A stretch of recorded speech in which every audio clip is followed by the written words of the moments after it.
एक ही गुरु के दो शिष्य हैं, सुदामा और कृष्ण, संदीपनी उपाध्याय इनके गुरु जी। लेकिन एक शिष्य सोने की नगरी का राजा है, पूरे विश्व का अधिपति भगवान है, और एक शिष्य एक फूटी सी झोपड़ी में रहता है। एक बार संदीपनी विद्यालय में जब कृष्ण सुदामा पढ़ते थे, तब भृगु ऋषि पधारे, सबसे क्रोधी ऋषि, और आकर के गुरु माँ से भिक्षा मांगी। माते भिक्षाम देही, माता भिक्षा प्रदान करो। माँ ने मन में विचार किया कि अभी सामग्रियां तो इतनी नहीं कि मैं भिक्षा दे सकूं।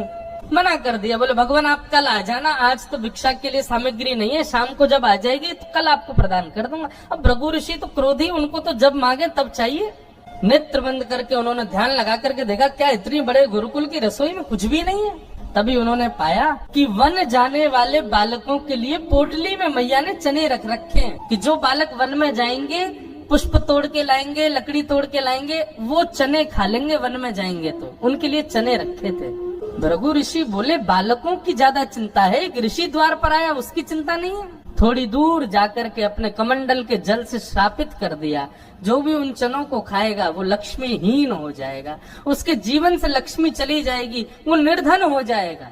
जिस समय भृगु ऋषि श्राप दे रहे थे, सुदामा जी वहीं एक वृक्ष के पीछे बैठ करके कुछ पुष्प तोड़ रहे थे। जैसे ही श्राप दिया, सुदामा जी पहले तो चाहते थे कि मैं जाकर के ये संकेत कर दूं कि भाई उन चनों को मत खाना, उनको श्राप लगा है। लेकिन तभी गुरुकुल जाते समय देखा कि सामने से अपने दोनों कमर पर पोटलियां बांध करके कृष्ण चले आ रहे हैं। सुदामा जी बोले लाला कहाँ जा रहे हो? बोले आज तोकू और मोकू वन में जावे की सेवा मिली है, मोए और तोए वन से पुष्प और तुलसी तोड़ के लानी है, लकड़ी तोड़ के लानी है। चल देख, गुरु मैया ने वन में खावे के काजे चना भी दिए, दोनों प्रेम से पाएंगे और प्रेम से वहां से बढ़िया सब कछु लेके आएंगे। आज बालकन में हमारो नंबर आया वन में जावे को। सुदामा जी की नजर पोटलियों पर पड़ी, बोले कन्हैया कहीं खा नहीं ले, फेंक देंगे तो कहीं अंकुरित होके वृक्ष बन गए, कोई भी खाएगा तो लक्ष्मीहीन हो जाएगा, मेरा कन्हैया खा लेगो तो लक्ष्मीहीन है जाएगो।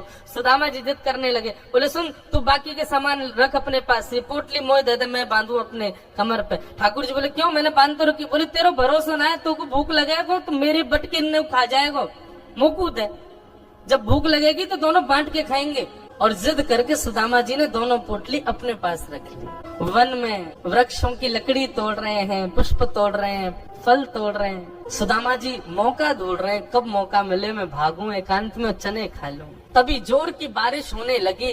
बारिश के कारण ठाकुर जी तो एक वृक्ष के नीचे जाकर के खड़े हो गए। अरे आजा सुदामा यहीं खड़ा है जा, बहुत वर्षा हो रही है। पर सुदामा जी एक बगल में एक और विशाल वृक्ष था, उसके ऊपर चढ़ गए, डाल पर जाकर के बैठ गए। वर्षा हो रही थी, ठाकुर जी एक वृक्ष के नीचे खड़े हैं, दूसरे वृक्ष के ऊपर सुदामा जी बैठे हैं। सुदामा जी बोले यही सही समय है, और पोटलियां खोल करके सुदामा जी खाने लगे। ठाकुर जी ने देखा, ए सुदामा मेरे उचना है मामे, खा मत जाइयो, रुक जा, बरसा रुकंद मैं आ रहा हूँ ऊपर। लेकिन सुदामा जी के नेत्रों से आंसू गिर रहे हैं। बोले लाला तू सदा प्रसन्न रहे, मेरे बट की लक्ष्मी भी तेरे पास आ जाए, तेरे जीवन में कभी कोई कष्ट नहीं आवे, मेरे लाला को कभी रोनो नहीं पड़े, कभी उदास नहीं हो, कभी दुखी नहीं हो, यही मेरी मित्रता को उपहार में अपने कृष्ण को देना चाहूँ। और उपहार के रूप में सुदामा जी ने मानो अपने जीवन में प्राप्त होने वाली समस्त लक्ष्मी भी श्री कृष्ण के चरणों में पधरा दी, और दोनों पोटली के चने स्वयं सुदामा जी खा गए।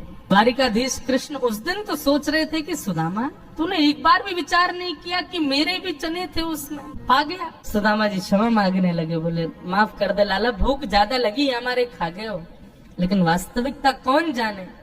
सुदामा जी महाराज फटी टूटी झोपड़ी में रहते हैं, उधरी हुई धोती पहनते हैं, अन्न जल का तो कोई ठिकाना ही नहीं है, ऐसे घर में रहते हैं। पत्नी बोली द्वारिकाधीश आपके मित्र हैं, आप जाते क्यों नहीं कभी उनसे मिलने? सुदामा जी बोले कहीं मेरी दशा देख करके कोई ये ना सोचे गरीब है, भिखारी मांगने आया है, इसलिए मुझे अजीब लगता है। और दूसरी बात ये कि मैं कृष्ण का सखा हूँ, अब कृष्ण तो बढ़िया राजकीय वेश में रहता है, अब मैं ऐसे रहता हूँ, कोई मुझे देख करके कहीं ये ना सोचे ये कैसा सखा ठाकुर जी का, इसलिए मुझे लगता है कि मैं यहीं से ही उनको भज लूं, उनके पास ना जाऊं। सुदामा जी की पत्नी ने सौगंध दे दी, तुम्हें मेरी सौगंध है, जाओ द्वारिकाधीश से मिल के आओ।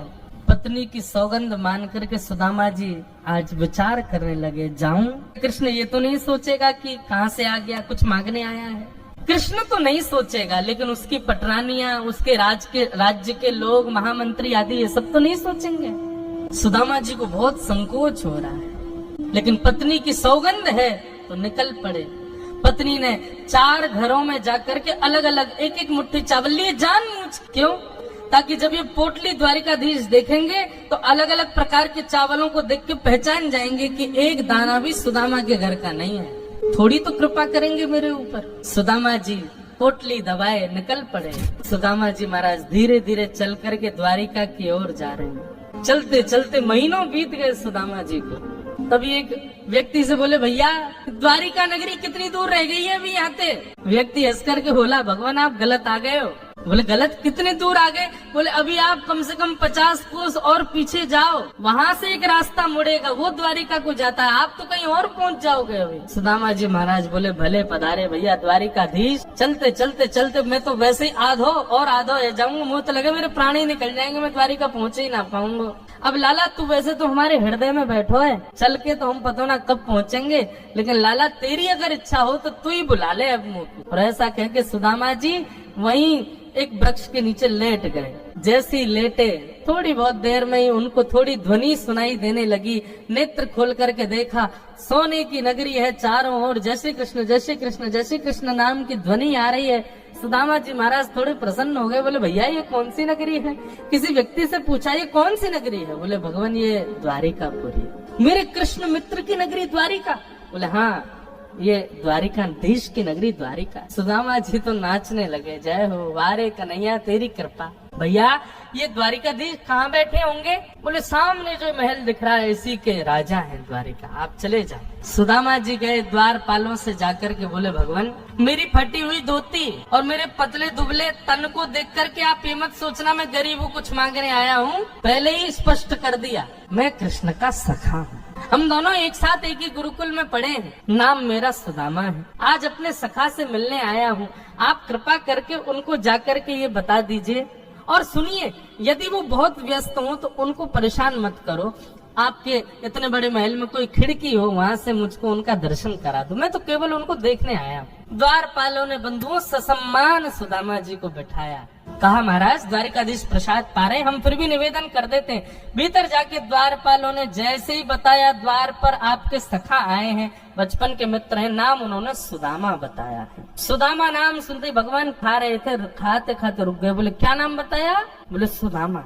मेरे बचपन के सखा सुदामा आए हैं बाहर? बोले हाँ नाथ सुदामा जी आए। आप प्रसाद पा लीजिए, हमने उनको कह दिया है आप जब निवृत्त हो जाएंगे तब दर्शन करें। भगवान बोले प्रसाद ये आवश्यक है, मेरे मित्र आए सखाएं बाहर खड़े, तुम उनको बाहर ही छोड़ के आ गए। भगवान आज पहली बार बीच प्रसाद से उठ गए, दौड़े। महामंत्री, सेनापति, पत्नियां सब दौड़ रही हैं। ऐसा कौन आ गया जिसके लिए भोजन छोड़ के भागे? द्वार पर दीनहीन सी अवस्था है, सुदामा जी खड़े। भगवान ने जाकर के हृदय से लगा दी। बार बार उनके मुख को देखते हैं, फिर हृदय से लगाते हैं, फिर देखते हैं, फिर हृदय से लगाते हैं। अपने गले में गलवैया डाल करके लेकर के चल रहे हैं। फिर चलते चलते पता नहीं क्या होता है, ठाकुर जी फिर रोकते हैं, फिर हृदय से लगा लेते हैं, फिर चलते हैं, फिर हृदय, बार बार हृदय से लगा रहे हैं और रोने लग रहे हैं ठाकुर जी। रुक्मणी आदि पटरानियों ने ऐसा दृश्य पहले द्वारिका में कभी नहीं देखा। सुदामा जी को ले जाकर के द्वारिका के सिंहासन पर बिठाया। भगवान ने अपने नेत्र के अश्रुओं से सुदामा जी के चरणों को धोया और संपूर्ण जल द्वारिका के चारों दिशाओं में छिड़क दिया। बोले हमारी द्वारिका पवित्र हो जाएगी। सुदामा जी के चरणों का चरणामृत। सुदामा जी कह रहे हैं लाला मैं इन सबके योग्य ना हूँ, ये सब कहा कर रहा हो भैया?